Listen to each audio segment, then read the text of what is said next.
Brought to you by 1AAuto.com, your source for quality replacement parts and the best service on the internet.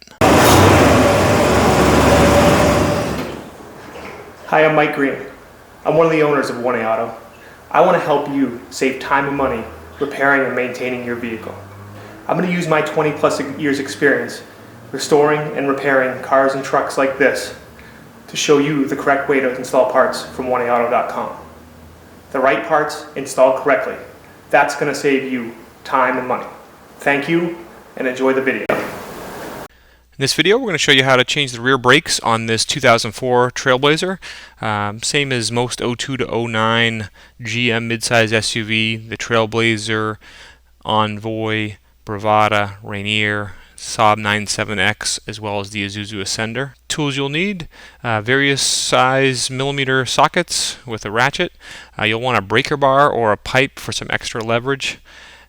Two M10 by 7 centimeter bolts, jack and jack stands, flat blade screwdriver, and a large C-clamp, as well as a wire brush. Okay, rear tire.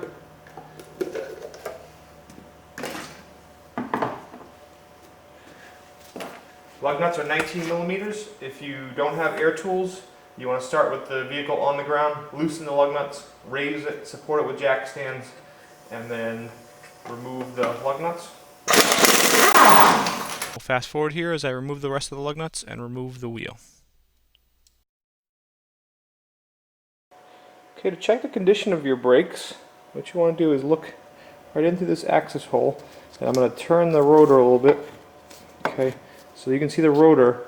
Right next to the rotor, you can see the pad, and it has a small hole there, and even on the other side there's a small hole. That hole is actually your wear indicator. And since you can see the hole still, that means that the pads actually have some more wear left, probably on this vehicle another 5,000 or 10,000 miles. And then you also want to check the condition of your rotors, and you just want to run the back of your finger up and down. Just make sure that there's no deep grooves or anything in the rotors. And even though these rotors look a little bit rusty, it's just because the car hasn't been used a lot. Okay, so one thing we're going to do, take a large screwdriver, okay, and just carefully pry out on our caliper. That just gives us a little room to get it off. And then the caliper is held on by two 14 millimeter bolts. One down low, and then one right up high. Okay, we'll fast forward through loosening and removing those bolts. They should come out pretty easy because you only tighten them up to about 15 to 20 foot-pounds.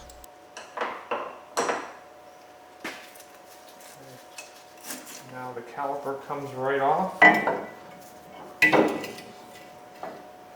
you can use your screwdriver.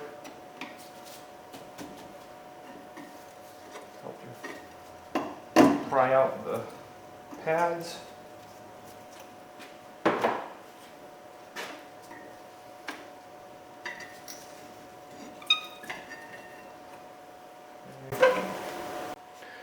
Now to remove your rotors, you're going to have to remove this bracket. Okay, and there's two bolts, one here and one here. Okay, these bolts are 18 millimeter. Always good, if you're doing your own work, have a little piece of pipe around. If you don't have a breaker bar, because you're going to want to put your ratchet on here. These bolts are usually tightened to anywhere from 90 to 100 foot-pounds. Okay, just put your pipe on the wrench, and then just go slow and easy. Apply pressure, and loosen up the bolt. Now our other bolt, the sway bar is kind of in the way, so what I'm going to do is take the 18 millimeter wrench, and then I'm going to hook my 17 millimeter or just another wrench on here. Okay, hook them together like that. This gives me some extra leverage again, and again pull nice and easy and slow. You'll break it free. Okay, we'll speed it up here again as I use the wrench and the ratchet to remove those two 18mm bolts the rest of the way.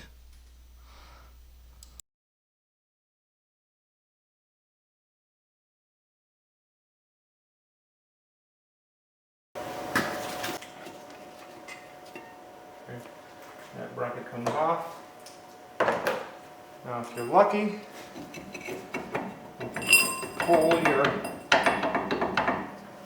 brake rotor right off. Okay, I'm not quite that lucky. So I have two, I believe these are M10 or M12 bolts. Thread them right in.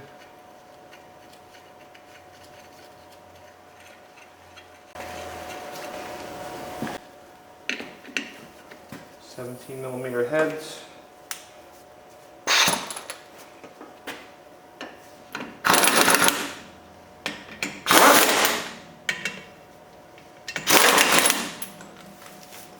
Let me just help you get out some.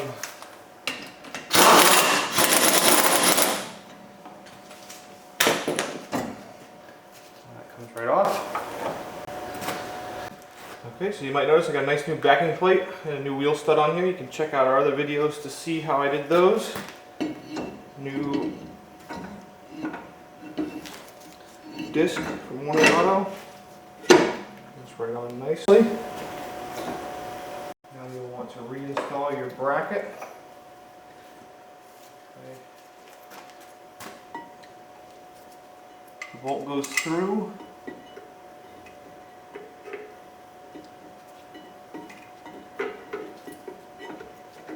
Into the back of the axle.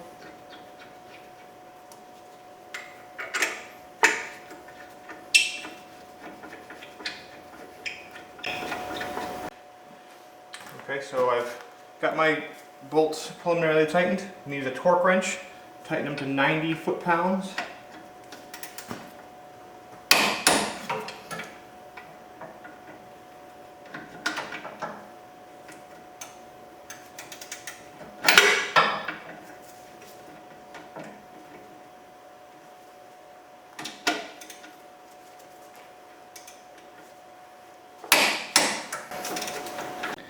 Okay, now before you go to put the brake pads on, you want to make sure of a couple things.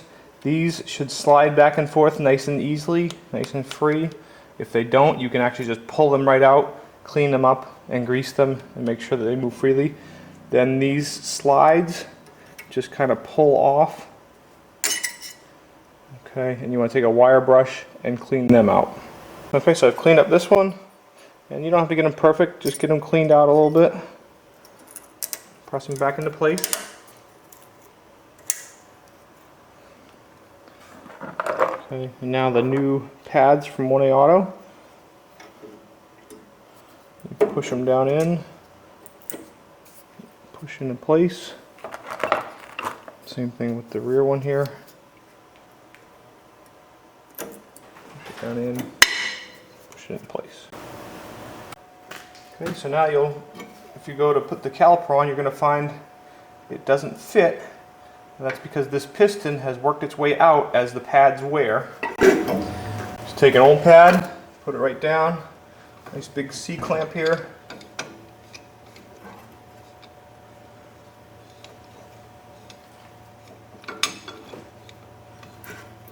Okay. Use the C-clamp to slowly push the piston back in.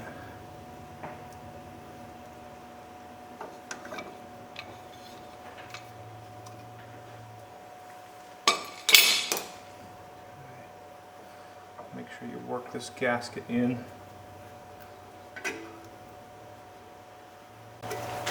Now your caliper quite easily works down onto the new shoes. Bolts in.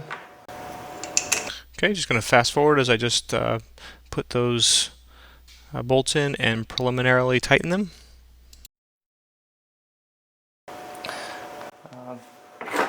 You may find when you're tightening them, you want an adjustable wrench, or this looks like probably about a 15 millimeter, and you can just hold on to this nut right here.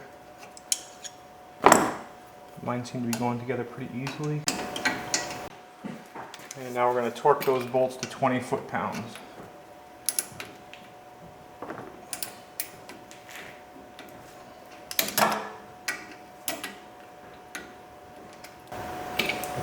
Okay, now we are going to fast forward as we put the tire back on. Then start each of the lug nuts by hand. You want to make sure that you don't cross thread them. And then using our air wrench, just preliminarily tighten the lug nuts. And now with the vehicle on the ground, torque the lug nuts to 100 foot-pounds each. And please stay tuned to the very important last step, which is to pump your brakes up before you try and road test your vehicle.